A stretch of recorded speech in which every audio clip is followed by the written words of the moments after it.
I'm back at the hall. It's been a couple of weeks since I've been able to come down here with work, etc, etc. And it's full on growing season.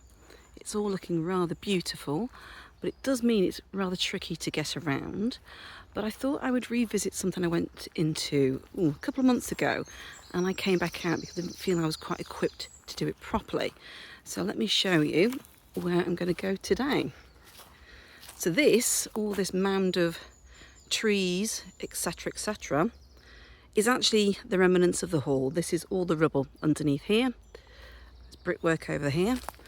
But one bit I found a few months ago, and I'd seen other people have found it too, are these areas here. You think, right, what are these? Well, these are actually cellars. Would you believe it? Yeah. So on top of all of this vegetation, is still the hall. The hall is underneath here. So I went down a few weeks ago, and it's quite dark, and I could see it, part of it. And then I came across somebody else who'd been down, and a little video that they put on YouTube, and I thought, okay, well, I can do this. This is okay. So I've come equipped with a head torch, which I've obviously got on my head at the moment, and a bit more recording equipment so I can get down and see a bit more. So I will rejoin this when I get down there. So I managed to get down here. I've been down here a few weeks ago, but it's quite dark, as you can imagine, because this is obviously a cellar. We've got remnants of door frames here. You've got the couches, and we've got lights, other lights over here, and we've got another section here. I'm not quite sure what it would be used for. Let me get my finger out there. There's lots of rubble everywhere, as you can imagine, and there's tyres and a Dulux tin, which is great. Thank you for that, whoever did that. Now this area here, I was doing a bit of research about and trying to find out what it could be. Now there's always been a hall of some description on the land, and it dates back to the 13th century. But this particular bit, I think, unless somebody wants to correct me, dates back to approximately 1870, we think, and that's when Potts got rid of the original timber framed house and then built this rather large stone house, which then was extended in sort of 1900s. This is the main bit. So I did see a little video a few weeks ago of somebody who'd been down here, so I thought I knew roughly what was here, but I obviously wanted to have a look for myself. So there's another door bits here, there's pipes, there's a little room here, bits of wood. Was that the original doorway? Maybe, I'm not sure.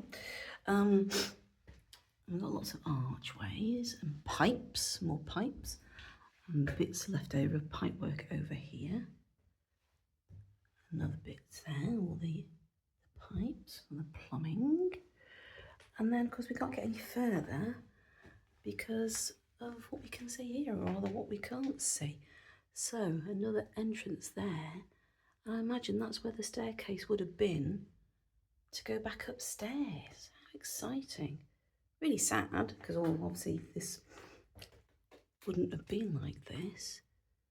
But I'm glad I got a head torch so I could actually come down and have a look, because I wasn't sure how far it went. So I didn't want to get in and thought, oh, am I going to get myself into a bit of trouble? But no, I think it's quite interesting. All these little tunnels here. Would they have been used for storage? And it's quite interesting, these little bits here.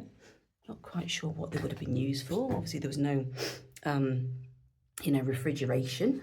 So would it have been for, storage of food in the day? Who knows? Obviously you've got all the brickwork which has been knocked down, sadly. Some of the brickwork I recognise for pre-Brands of Chester days, because you've got the ones with looks like the lines going across it. They're actually fire bricks to protect against fire, clearly. Let me just scrabble back over.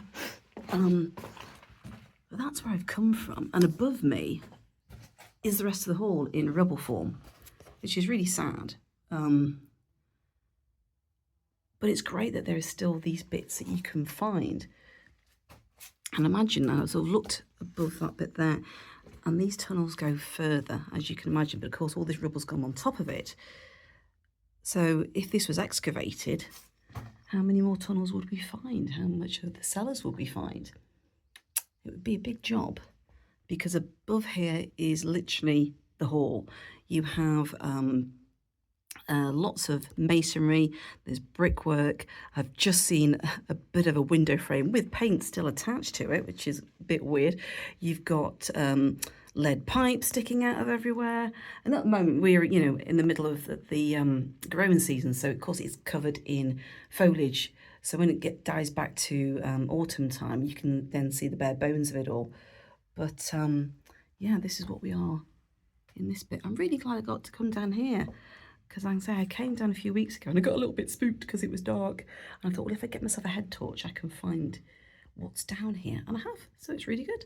And the sun's coming back out. So I'm going to scramble back up there and I'm going to work my way around the hall and see what else I can find today.